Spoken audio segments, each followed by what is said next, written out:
नमस्कार बच्चों, the Hindi academy channel पर मैं यश बाला आप सभी का स्वागत करती हूँ। कैसे हो बच्चों? मैं उम्मीद करती हूँ आप सभी स्वस्थ होगे, पढ़ रहे होगे और खुश होगे। बच्चों, आज मैं आपका हिंदी विषय का आरओ का चैप्टर फर्स्ट करवा रही हूँ, नमक का दरोगा। एक मैं आपसे पहले बच्चों कहना चाहती हूँ कि कोई भी बच्चा ये ना समझे कि जो है मैंने जो विषय लिए हैं मैं उनमें जो है कमज़ोर है ये विषय, या साइंस मैथ या कॉमर्स ये अच्छे होंगे, कॉमर्स अच्छी है या साइंस अच्छी है या फिर जो है आर्ट्स अच्छी नहीं है। नहीं बच्चों, हर चीज़ बहुत अच्छी है। जो भी आपने सब्जेक्ट चूज किए हैं वो बहुत अच्छे हैं, लेकिन हर सब्जेक्ट में जो है मेहनत करने की ज़रूरत है। आप ये नहीं अपने आप को कमज़ोर ना सोचे कि जो है मैंने आर्ट्स लिए तो मेरे अच्छे सब्जेक्ट अच्छे नहीं हैं, है ना। अगर आप मेहनत करोगे ना तो हर चीज़ बदल सकते हो। और ये बुक्स है ना बेटा, ऐसी चीज़ है जो आपका हर सपना पूरा कर सकती है। आप जो भी सपना देखोगे ना, ये अलादीन का चिराग है ये बुक्स, वो हर चीज़ आपको मिल सकती है। तो आप अपने मजबूत इरादे रखो और मेहनत करो। आपने जो भी सब्जेक्ट चूज किए हैं वो सबसे अच्छे हैं, सबसे बेस्ट हैं। बस आप अपना एम डिसाइड करो कि मुझे ये बनना है और उस पर पूरा ध्यान लगा के मेहनत करो। ठीक है, तो आज हम ये पढ़ेंगे चैप्टर फर्स्ट, नमक का दरोगा। आज अपने अपने सपना डिसाइड करना और उस पर खूब मेहनत करनी है। अब इसके लेखक हैं, नमक के दरोगा के लेखक है मुंशी प्रेमचंद। इनका जीवन परिचय का बच्चों में आपको अलग से दूंगी बेटा एक, क्योंकि इनकी जीवनी भी आती है तो आप इसमें थोड़ा सा पढ़ लो। बाद में मैं आपको एक जीवन परिचय के लिए अलग से वीडियो दूंगी। इनका मूल नाम है बेटा धनपत राय। जन्म सन 1880, लम्हे गांव जो कि उत्तर प्रदेश में है। प्रमुख रचनाएं हैं सेवा सदन, प्रेमाश्रम, रंगभूमि, निर्मला, कायाकल्प, गबन, कर्म भूमि, गोदान, ये इनके उपन्यास है। सोजे वतन, मानसरोवर, ये 8 खंड में है। और गुप्त धन ये इनका कहानी संग्रह है। और करबला, संग्राम, प्रेम की देवी, ये बेटा इनके नाटक है। कुछ विचार, विविध प्रसंग, निबंध संग्रह है। तो और इनकी मृत्यु हुई बेटा सन 1936 ईस्वी में। प्रेमचंद हिंदी कथा साहित्य के शिखर पुरुष माने जाते हैं। यानी कि माना जाता है कि जो है कथा साहित्य जो है इन्हीं से शुरू हुआ था। कथा साहित्य के शिखर पुरुष का बचपन अभाव में बीता, यानी कि इन्होंने बहुत सारी अपनी जीवन में मुसीबतें देखी हैं, पैसे का अभाव देखा है। ठीक है, स्कूली शिक्षा पूरी करने के बाद पारिवारिक समस्याओं के कारण जैसे तैसे बीए तक की पढ़ाई की। अंग्रेजी में एमए करना चाहते थे, लेकिन जीवन यापन के लिए नौकरी करनी पड़ी। सरकारी नौकरी मिली भी, लेकिन महात्मा गांधी के असहयोग आंदोलन में सक्रिय होने के कारण त्यागपत्र देना पड़ा। राष्ट्रीय आंदोलन में जुड़ने के बावजूद लेखन कार्य सुचारू रूप से चलता रहा। ये लेखन कार्य जो है इनका जो है शौक था, अपनी इच्छा थी, इसलिए इन्होंने इसको नहीं छोड़ा और ये काम करते रहे। फिर पत्नी शिवरानी देवी के साथ अंग्रेजों के खिलाफ आंदोलन में हिस्सा लेते रहे। उनके जीवन का राजनीतिक संघर्ष उनकी रचनाओं में सामाजिक संघर्ष बनकर सामने आया, जिसमें जीवन का यथार्थ और आदर्श दोनों था। ठीक है, तो ये था इनका जीवन परिचय। अब हम इनकी जो कहानी है नमक का दरोगा, बहुत ही इंटरेस्टिंग है। और ये अंग्रेजों के ज़माने में जो हम जब दूसरे के हम अधीन थे, अंग्रेजों के अधीन थे, तब उन्होंने नमक जो प्रकृति की देन है उस पर जो टैक्स लगाया और आम आदमी को उससे कैसे दूर किया, और फिर कैसे हाहाकार मची नमक के लिए, उस पर ये कहानी लिखी गई है। तो ये कहानी है, आप इसको ध्यान से समझें और ये बहुत ही इंटरेस्टिंग है। इसमें से मैं बाद में जब ये चैप्टर कंप्लीट हो जाएगा आपसे क्वेश्चन पूछूंगी। आपको उस क्वेश्चन का आंसर मुझे कमेंट बॉक्स में देना है, और जो भी बच्चा कमेंट में उसका आंसर देगा मैं नेक्स्ट वीडियो में उसका नाम अवश्य बोल लूँगी। ठीक है, तो अब हम पढ़ेंगे नमक का दरोगा। और ये ध्यान से, ये आज आपका फर्स्ट चैप्टर है, अपना एम डिसाइड करो और उस पर पूरी मेहनत करो। आप जो चाहे कर सकते हो, आप बन सकते हो। ठीक है, ये सोच आपने रखनी है। और इसी के साथ जब नमक का नया विभाग बना और ईश्वर प्रदत्त यानी कि ईश्वर द्वारा प्रदान किया हुआ वस्तु के व्यवहार करने का निषेध हो गया, तो लोग चोरी छिपे इसका व्यापार करने लगे। यानी कि जब इस पर जो है अंग्रेज विभाग ने इसको बंद कर दिया कि आम आदमी को ऐसे ही नहीं मिलेगा, तो इस पर भी चोरी छिपे व्यापार होने लगे। अनेक प्रकार के छल प्रपंचों का सूत्रपात हुआ। कोई घूस के काम निकालता था, कोई चालाकी से। अधिकारियों के पोबारा थे, यानी कि अधिकारी तो मौज कर रहे थे क्योंकि रिश्वत में उनको काफ़ी पैसा मिल रहा था। पटवारीगिरी का सर्वसम्मानित पद छोड़कर लोग इस विभाग की बारकांदी बारकंदाजी करते थे। यानी कि जो है पटवारी के पद को भी छोड़कर लोग जो है इस विभाग में आना चाहते थे क्योंकि इसमें ऊपर का पैसा काफ़ी था। इसके दरोगा पद के लिए तो वकीलों का भी जो है मन ललचाता था। यह वह समय था जब अंग्रेजी शिक्षा और ईसाई मत को लोग एक ही वस्तु समझते थे। फ्रांसीसियों का प्राबल्य था। प्रेम की कथाएं, श्रृंगार रस के काव्य पढ़कर फ्रांसीसियों फ्रांसीदा लोग सर्वोच्च पदों पर नियुक्त हो जाया करते थे। यानी कि वे कुछ जो है श्रृंगारिक रचनाएं, कुछ प्रेम की रचनाएं लिख कर और जो है उच्च अधिकारियों को खुश करके अपने मन चाहे पद पर नियुक्त हो जाते थे। मुंशी वंशीधर भी जो है जुलेखा की विरह गाथा समाप्त करके मजनू और फरहाद के प्रेम वृत्तांत को नल और नील की लड़ाई और अमेरिका के आविष्कार से अधिक महत्व की बातें समझते हुए रोजगार की खोज में निकले। उनके पिता एक अनुभवी पुरुष थे।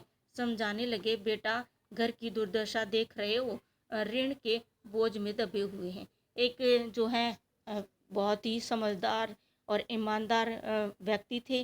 कौन थे? मुंशी वंशीधर।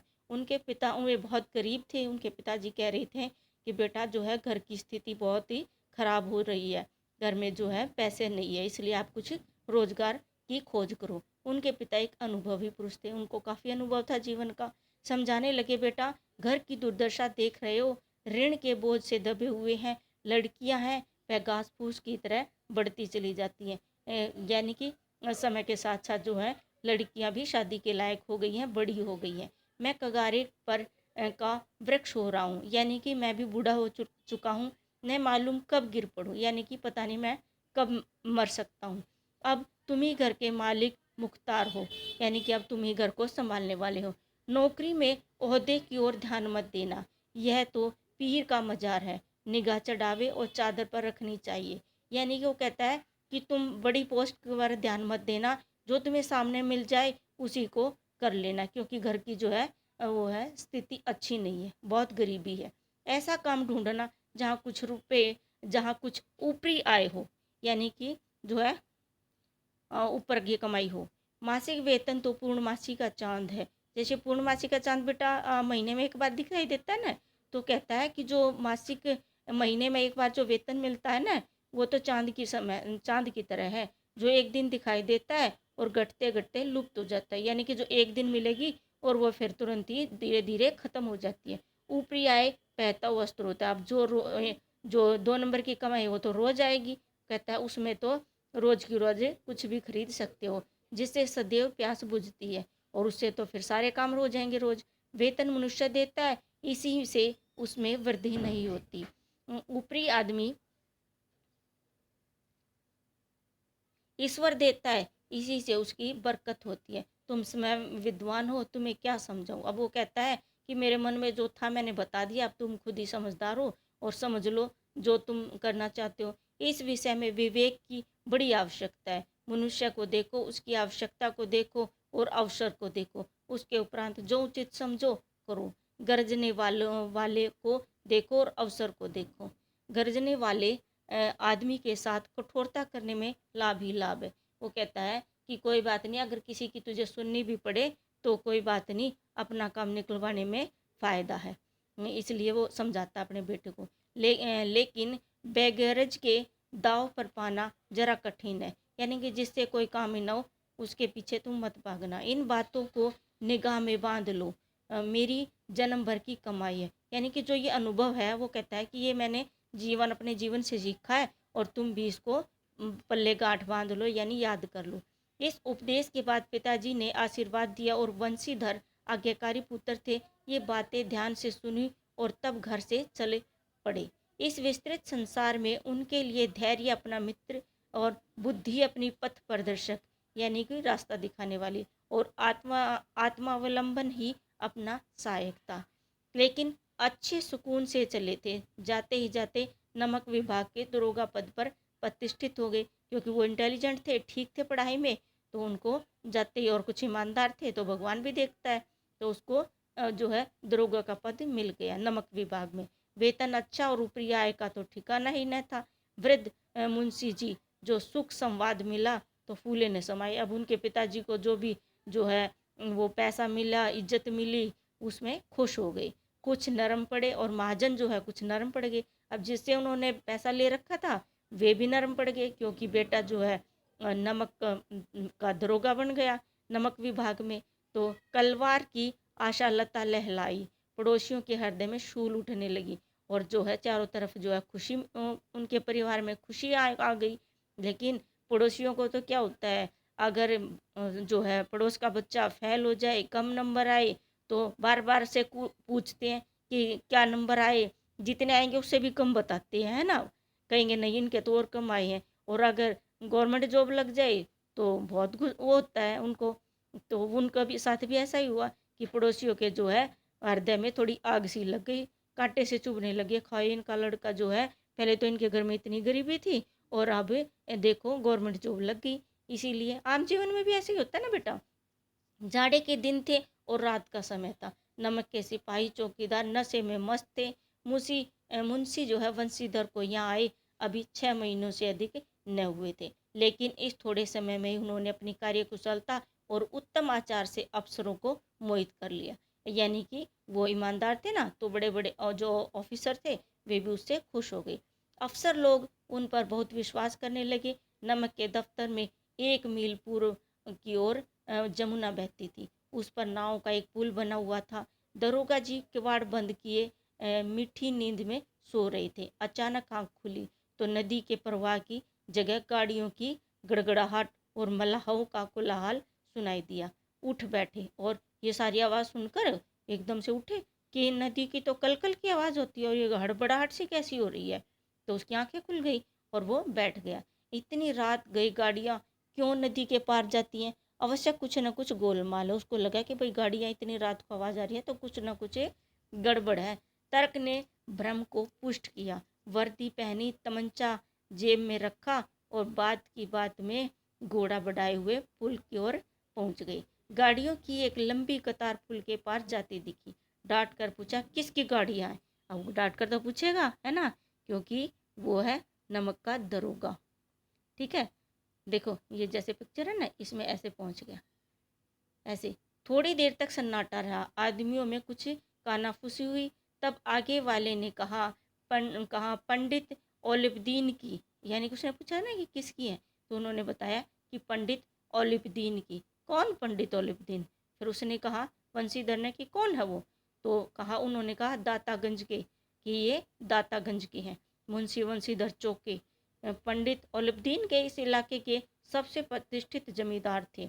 लाखों रुपए की लेन देन करते थे। इधर छोटे से बड़े कौन ऐसे थे जो कि उनके ऋणी न हो। व्यापार भी बड़ा लंबा चौड़ा था।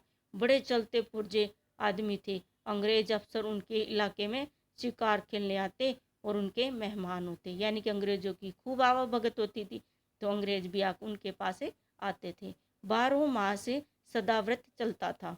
मुंशी जी ने पूछा गाड़ियाँ कहाँ जाएंगी? उत्तर मिला कानपुर। लेकिन इस प्रश्न पर कि इनमें क्या है, सन्नाटा छा गया।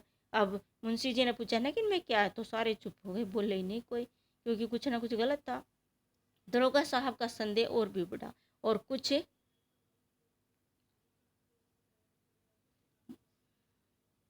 देर तक उत्तर की बाट देखकर वह जोर से बोले क्या तुम सब गूंगे हो गए हो? हम पूछते हैं इनमें क्या लदा है, तो किसी ने जवाब ही नहीं दिया।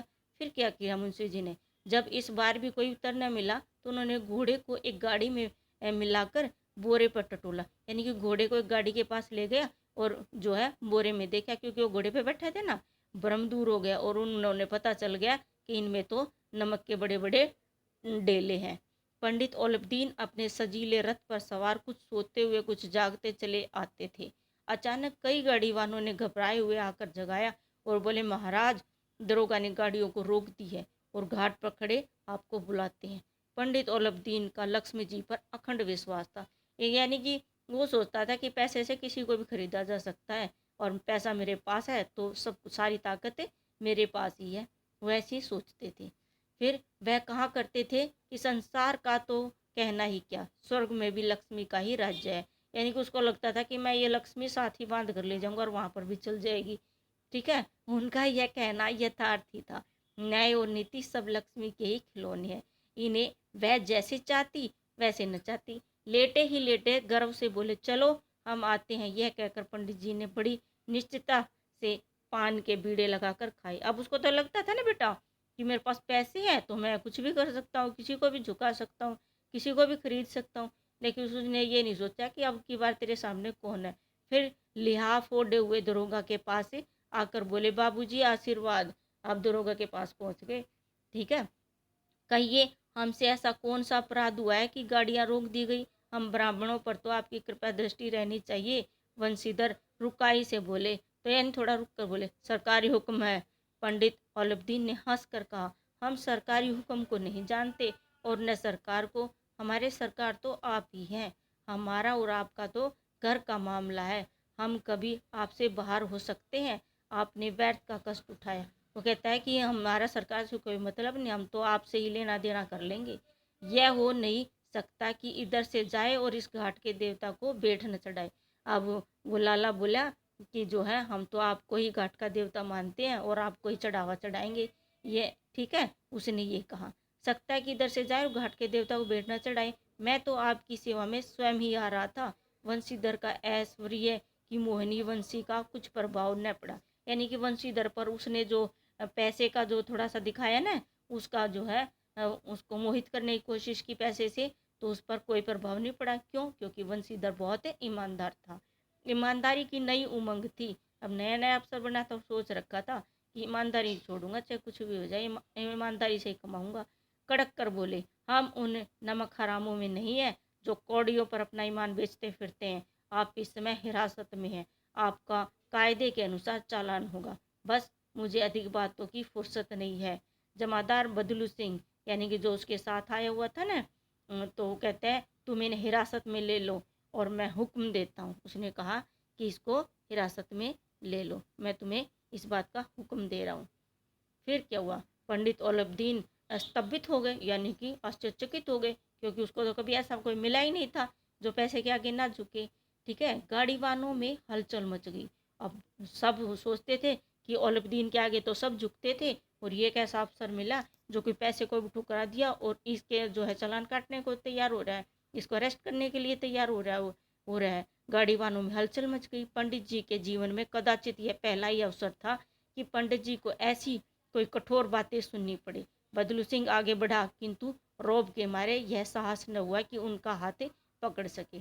पंडित जी ने धर्म को धन का ऐसा निरादर करते कभी न देखा था। यानी कि पंडित ने कभी ऐसा नहीं देखा था कि वो किसी को रिश्वत दे और अगला ना ले, और लेकिन उसके साथ पहली बार ऐसा हुआ था। विचार किया कि यह अभी उद्दंड लड़का है, माया मोह के जाल में अभी नहीं पड़ा, अल्हड़ है, झिझकता है। यानी कि ये नया नया है, अभी डरता है शायद कभी मैं फंस जाऊं, नौकरी न छूट जाए। बहुत दीन भाव से बोले, बाबू साहब ऐसा न कीजिए, हम मिट जाएंगे। अब वो डर गया, थोड़ा नरमी से बोला, है ना, इज्जत धूल में मिल जाएगी, हमारा अपमान करने से आपके हाथ क्या आएगा, हम किसी तरह आपसे बाहर थोड़े ही हैं। वंशीधर ने कठोर स्वर में कहा, हम ऐसी बातें नहीं सुनना चाहते। औलब्दीन ने जिस सहारे को चट्टान समझ कर रखा था वह पैरों के नीचे से खिसकता हुआ मालूम हुआ। यानी कि उसने सोचा था ना कि मैं पैसे से कुछ भी कर सकता हूँ, अब वो पैसा उसके जो है रिश्वत के रूप में काम नहीं आया। स्वाभिमान और धन ऐश्वर्य को कड़ी चोट लगी, किंतु अभी तक धन की सांख्यिकी शक्ति का पूरा भरोसा था। लेकिन उसको लगता था कि अब भी मैं अगर इसका पैसा थोड़ा सा और बढ़ा दूं ना रिश्वत का, तो शायद ये जो है हमें जाने देगा। अपने मुख्तार से बोला, लाला जी 1,000 के नोट बाबू साहब को भेंट करो। यानी कि अपने जो है उसे मुंशी से बोला कि बाबूजी को 1,000 के नोट दो, आप इस समय भूखे सी हो रही है, यानी कि जो है तुम पैसे और चाहते हो इसलिए ऐसे गुस्सा कर रहे हो। वंशीधर ने गर्म होकर वो कहा, 1,000 नहीं 1,00,000 भी मुझे सच्चे मार्ग से नहीं हटा सकते। अब उसका तो बेटा जो है दृढ़ निश्चय था कि मुझे तो है ईमानदारी बनना है, गरीबी में बेशक हो लेकिन ईमानदारी नहीं छोड़ूंगा। धर्म की इस बुद्धिहीन दृढ़ता और देव दुर्लभ त्याग पर मन बहुत झुंझलाया। अब दोनों शक्तियों में संग्राम होने लगा। धन ने उलझ उलझ कर आक्रमण करने की शुरू किए। 1 से 5, 5 से 10, 10 से 15 और 15 से 20,000 तक नौबत पहुंची, किंतु धर्म अलौकिक वीरता के साथ इस बहुसंख्यक सेना के सम्मुख अकेला पर्वत की भांति अटल अविचलित खड़ा रहा। यानी कि जो वंशीधर था वो तो धर्म के रास्ते पर था ना, ईमानदारी के पे, तो जो है उसके सामने वो रिश्वत जो है फीकी पड़ गई और वो नहीं टूटा। ओलब्दीन निराश होकर बोले, अब इससे अधिक मेरा साहस नहीं। अब वो बोला, अब तो वो जो है टूट गया, बोला अब इससे ज़्यादा मैं और नहीं दे सकता, आगे आपको अधिकार, यानी कि जो आप करना चाहते हो वो कर सकते हो। वंशीधर ने अपने जमादार को ललकारा। बदलू सिंह मन में और दरोगा जी को गालियां देता हुआ पंडित ओलब्दीन की ओर बढ़ा। अब नेक्स्ट जो पार्ट हम नेक्स्ट पार्ट में बच्चों हम जो इसकी बाकी की कहानी पढ़ेंगे। और मैं अब उम्मीद करती हूँ कि आपको ये चैप्टर जो है समझ आया होगा और इंटरेस्टिंग लगा होगा। बच्चों आप मैं ऐसे ही आपको वीडियो डालती रहूँगी और पूरा सिलेबस आपको करवाऊँगी और साथ में ही आपको समझाऊँगी कि आपको कैसे अपने एम को पूरा करना है। तो आप अगर आपको मेरा पढ़ाई अच्छा लगा तो प्लीज़ चैनल को सब्सक्राइब करें। थैंक यू बच्चों, थैंक यू।